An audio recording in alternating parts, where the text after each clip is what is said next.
Maldives Parliament Speaker and former President Mohamed Nasheed spoke to WION, World is One's principal diplomatic correspondent, Sidhant Sibal, in his first interview since surviving an assassination attempt in May. Listen in to their conversation.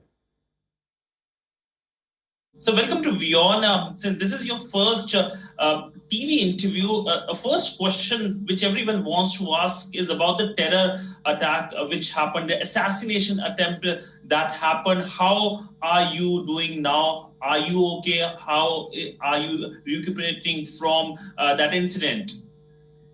Well, thank you very much, and thank you for having me on your TV.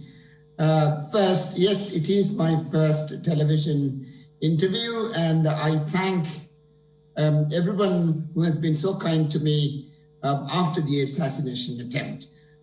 Indian authorities, the Foreign Secretary, the Speaker of the Parliament, the High Commission to the Maldives. Everyone has been so kind to me. Who do you think, sir, is responsible for this attempt? This is a major terror attack in your country, which has happened, especially targeting you. Well, the person who is under arrest and the other 4 associates of him are linked to extremist Islamic ideology, especially of that of the ISIS. You have been very vocal about the Chinese influence. So anything specifically you have done in dealing with the influence of China in halting that? Well, one of the things that we went into was to reassess the nation's debt. The Parliament has worked very hard in assessing how much we are in debt to different Chinese companies, different Chinese banks, and also the Chinese state. We've called upon China to restructure the debt. It still hasn't happened. And again, if China wants to collect money from the Maldives, with huge amounts that we are now having to pay to them, and again, with the difficulties that we have presently, not only because of COVID, but also because the exact projects that the money was spent on wasn't financially viable. So it's going to be very difficult for us to pay back the money.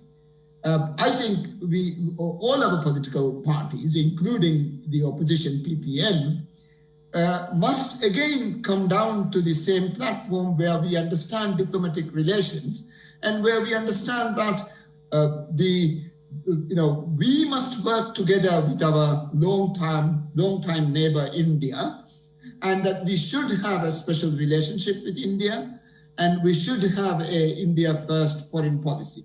Any way in which New Delhi can help you in dealing with the issue of terrorism, in dealing with the issue of de-radicalization, counter-terrorism, where there can be convergences? We know that already both sides are working, but anything would you suggest that New Delhi can help? Perhaps capacity building?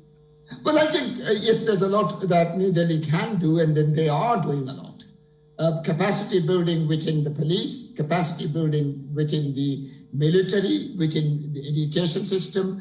All that work is actually, even as I speak, going on. So will you be keen to stand for the next elections, the presidential elections in your country? I mean, what's your... Well, I've always been saying I haven't retired and I'm available. And I will make myself available for all elections. So, politics sees many changes, including joining hands with the opposition. Will you ever join hands with PPM? It was a political anthem, but looking at the situation which is emerging, it looks like, will you ever, or it is a no-go area for you?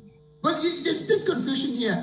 But I am seriously calling upon the opposition to please look at what is happening in the country.